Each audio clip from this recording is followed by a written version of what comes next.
Hello बच्चों, स्वागत है आप सभी का हरिओम केमिस्ट्री में। आप सभी कैसे हैं? उम्मीद करता हूं आप सभी लोग बढ़िया होंगे, मस्त होंगे। मैं हूं आपका अपना हरिओम सर और ये हमारा प्यारा सा खूबसूरत सा हरिओम केमिस्ट्री चैनल और मैं आज आपको पढ़ाऊंगा एल्कीन का लेक्चर नंबर 2। तो आइए उठाइए पेन कॉपी और लग जाइए मेरे साथ, स्टार्ट करिए। एल्कीन, और जैसे कि आप सभी को पता है कि हम लोग पढ़ रहे थे एल्कीन बनाने की विधियाँ। प्रिपरेशन ऑफ एल्कीन, ये हम लोग पढ़ रहे थे एल्कीन बनाने की विधियाँ। और एल्कीन बनाने में सबसे पहला हम लोग पढ़ रहे थे dehydration of alcohol. Dehydration of alcohol हम लोग पढ़ रहे थे। पहला जो हम लोग देखेंगे डिहाइड्रेशन ऑफ एल्कोहल में, उसको समझिए जरा ध्यान पूर्वक सभी लोग। जैसे कि मैं आपको कह दूं, पिछला लेक्चर आप लेक्चर नंबर 1 देख सकते हैं, ये आपका लेक्चर नंबर 2 है एल्कीन का। तो जैसे मैं उदाहरण करा देता हूं फटाफट आप सभी को। CH3 CH2 OH, यहाँ पर हम लोग कंसनट्रेटेड H2SO4 ले लें, कॉन्क H2SO4 ले लेते हैं। अरे भाई आ जाओ। तो क्या होगा बच्चों, यहाँ से हम जानते हैं H2O जाएगा और बनेगा क्या, CH2 double bond CH2। Alkene बन चुका है, ये हम लोग कल खूब पढ़े थे। और ये आपका क्या था, एल्कोहल। तो एल्कोहल का हमने क्या करा दिया, डिहाइड्रेशन करा दिया, तो हमें क्या मिल गई, एल्कीन मिल गई। ठीक है, अब अगर मैं और एग्जांपल्स ले लेता हूँ आगे, तो आप ध्यान पूर्वक देखिएगा। जैसे मैं आपसे कह दूँ CH3 CH2 और CH, अगले पेज पर लेता हूं तो मैं ज़्यादा आपको समझा पाऊंगा। चलिए, जैसे मैं एग्जांपल्स ले लेता हूं CH3 CH2 CHOH CH3। ये हमारा एल्कोहल का डिग्री एल्कोहल है, 2 डिग्री एल्कोहल है। 2 डिग्री, क्यों 2 डिग्री? ये कार्बन कितने कार्बन से जुड़ा है, 2 कार्बन से डायरेक्ट जुड़ा है। ये कार्बन 2 से डायरेक्ट जुड़ा है, इसीलिए इस कार्बन को बोलेंगे 2 डिग्री कार्बन। और 2 डिग्री कार्बन से OH जुड़ा है तो बोलेंगे 2 डिग्री एल्कोहल। अगर बच्चों मैं यहाँ से कंसनट्रेटेड H2SO4 दे दूँ और कंसनट्रेटेड H2SO4 जब दूंगा तो यहाँ से क्या निकलेगा बाहर, H2O निकलेगा। और जब H2O बाहर चला जाएगा तो हमारे पास बनेगा क्या, मैं थोड़ा इसको नीचे कर लेता हूँ, शायद आपको वीडियो फ्रेम में ना आ रहा हो। चलिए, तो हमारे पास बनेगा क्या भैया, यहाँ से जब H2O चला जाएगा तो हमारे पास आएगा क्या, CH3 और क्या है हमारे पास CH2 और फिर हमारे पास CH, और CH पर कैसा चार्ज प्लस, और CH3। ये चीज़ हमारे पास आ गई। ये हमारे पास कई डिग्री कार्बोकेटायन बन रहा है, 2 डिग्री कार्बोकेटायन, 2 डिग्री कार्बोधनायन बन रहा है। 2 डिग्री कार्बोधनायन हमारे पास आ रहा है। तो बच्चों, जब आपके पास कार्बोधनायन आ जाए तो वहाँ पर आप क्या करा के देखेंगे, शिफ्टिंग कराएंगे।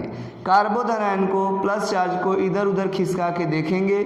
अगर आपको शिफ्टिंग कराने पर कार्बोधनायन पहले से ज़्यादा स्टेबल मिल रहा है तो आप ज़्यादा स्टेबल वाले का प्रोडक्ट बनाएंगे। मान लीजिए आपको मिल रहा है 3 डिग्री और 2 डिग्री मिल रहा है तो आप किसको प्रियॉरिटी देंगे, 3 डिग्री को। मान लीजिए 2 डिग्री और 1 डिग्री मिल रहा है तो किसको प्रियॉरिटी देंगे, 2 डिग्री को। मतलब ये कौन सा ऑर्डर होता है बच्चों, स्टेबिलिटी ऑर्डर होता है, स्थायित्व का क्रम होता है। 3 degree is greater than 2 degree is greater than 1 degree. तो यहाँ पर 2 डिग्री है, अगर हम इधर ले जाएंगे तो 1 डिग्री बन जाएगा, इधर ले जाएंगे तो 2 डिग्री बन जाएगा। मतलब इसकी शिफ्टिंग कराने से हमें कोई फ़ायदा होने वाला नहीं है, अर्थात हम यहीं पर प्रोडक्ट बनाएंगे। अगर हम प्रोडक्ट की चर्चा करें तो प्रोडक्ट की चर्चा जब करेंगे भैया, तो मैं एक चीज़ आपको थोड़ा सा समझाना चाह रहा हूँ। मैं इन H2 को और H3 को, मैं H2 को कुछ ऐसे लिख दूँ तो कोई दिक्कत आपको नहीं होगी, और इसको भी मैं ऐसे लिख दूँ, कोई दिक्कत नहीं होगी। तो मैं क्या कह रहा हूँ, एक बार हम इस CH को यहाँ शिफ्ट करा दें, और हमारे पास बचा क्या है, यहाँ CH प्लस दिया होगा तो बचा होगा, पिछला लेक्चर आप लोग देख चुके होंगे तो ध्यान से देखिएगा, HSO4 माइनस बेस के रूप में है। तो मान लो इसने यहाँ का H ले लिया है, ये वाला, तो बाहर क्या हो जाएगा, H2SO4 बाहर हो गया। अब यही डबल बॉन्ड यहाँ बन जाएगा, तो क्या प्रोडक्ट बनने वाला है, CH3 CH double bond CH single bond CH3, alkene अपने पास आ गया। मान लीजिए भाई साहब, मान लीजिए ये प्रोडक्ट, ये वाला बॉन्ड इधर खींच ले, ये वाला खींच ले, तब यहाँ से H निकलेगा और यहाँ से H2SO4 बाहर हो जाएगा, तो डबल बॉन्ड यहाँ पर बनेगा। ये ना हो, ये वाली कंडीशन हो तो क्या कहेंगे, CH3 CH CH2 CH double bond CH2, ये हमारे पास आ चुका है। तो कहने का मतलब हमारे पास कितने एल्कीन आ गए हैं, 2। एक एल्कीन उस साइड से आया, एक एल्कीन इस साइड से आया। एक जब यहाँ डबल बॉन्ड बना रहा है और दूसरा जब यहाँ डबल बॉन्ड बना रहा है, मतलब हमारे पास प्रोडक्ट कितने हैं, 2। प्रोडक्ट नंबर ये A कह दो, और इसको प्रोडक्ट नंबर क्या कह दो भैया, B। अब हमारे पास मुद्दा ये आता है कि कौन सा मुख्य उत्पाद होगा और कौन सा सह उत्पाद होगा। तो प्यारे बच्चों, अगर ध्यान से देखें तो यहाँ डबल बॉन्ड जुड़ा हुआ है, डबल बॉन्ड से जुड़ा कार्बन अल्फा कार्बन कहलाता है, डबल बॉन्ड से जुड़ा कार्बन अल्फा कार्बन कहलाता है, और अल्फा कार्बन से जुड़ा हाइड्रोजन अल्फा हाइड्रोजन कहलाता है। मतलब यहाँ अल्फा हाइड्रोजन देखे जाए तो कितने, 3 और 3 6। और यहाँ पर अगर मैं आपको दिखा के बताऊँ अल्फा हाइड्रोजन कितने हैं, तो ये हमारा स्पेशल ग्रुप हो गया, ये अल्फा कार्बन हो गया। अल्फा कार्बन से जुड़े हाइड्रोजन अल्फा हाइड्रोजन, और अल्फा हाइड्रोजन कितने हैं, 2। यहाँ पर अल्फा हाइड्रोजन हमारे पास 6, यहाँ पर अल्फा हाइड्रोजन 2। तो प्यारे बच्चों, आप सभी को पता है कि जिसके पास अल्फा हाइड्रोजन ज़्यादा होते हैं, अल्फा हाइड्रोजन स्टेबिलिटी के डायरेक्टली प्रोपोर्शनल होते हैं। जिसके पास अल्फा हाइड्रोजन ज़्यादा होते हैं उसकी स्टेबिलिटी ज़्यादा होती है। जिसके पास अल्फा हाइड्रोजन ज़्यादा होते हैं उसकी स्टेबिलिटी ज़्यादा होती है। तो इसके पास अल्फा हाइड्रोजन ज़्यादा थे, ज़्यादा स्टेबल है, मतलब इसे बोलेंगे मोर स्टेबल बोलेंगे। और इसको क्या बोलेंगे भाई साहब को, लेस स्टेबल बोलेंगे। जी हाँ, बिल्कुल। और इसी को बोलेंगे मुख्य उत्पाद है ये हमारा, या आप यहाँ ना लिखना चाहो, इसी को क्या बुलाएंगे, मुख्य उत्पाद है। और इसको क्या बुलाएंगे, ये सह उत्पाद है। इतना हमने देखा, ये मुख्य उत्पाद और ये सह उत्पाद। और प्यारे बच्चों, इस नियम को कहते हैं सेट-जैफ का नियम। कौन सा नियम कहते हैं, सेट-जैफ नियम कहा जाता है।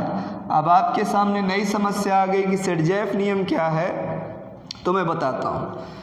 यदि कार्बोधनायन, छोड़ो कार्बोधनायन को, यदि उत्पाद में 2 एल्कीन संभव हो, यदि उत्पाद में 2 एल्कीन संभव हो, तो वह एल्कीन मुख्य उत्पाद होगी जो अधिक स्थायी हो। अब अधिक स्थायी कौन होगी, जिसके पास अल्फा हाइड्रोजन ज़्यादा हो। किसी किसी किताब में लिखा रहता है कि जो मोर सब्स्टिट्यूटेड एल्कीन हो, वो भी सही है, लेकिन ये थोड़ा सा ज़्यादा बढ़िया पड़ता है। तो मुख्य उत्पाद कौन होगा, जो अधिक स्थायी एल्कीन होगी। अधिक स्थायी एल्कीन कौन होगी, जिसके पास अल्फा हाइड्रोजन ज़्यादा होंगे। तो बच्चों, अधिक स्थायी एल्कीन मुख्य उत्पाद होती है, कम स्थायी एल्कीन सह उत्पाद होती है। और इस नियम को कहते हैं सेट-जैफ का नियम। तो मुझे उम्मीद है कि आप सेट-जैफ का नियम समझ चुके होंगे। जी हाँ, आइए मैं एक क्वेश्चन और लेके चलता हूँ और आपको समझाने की कोशिश करता हूँ। ध्यानपूर्वक समझिएगा। जैसे मैं कह दूँ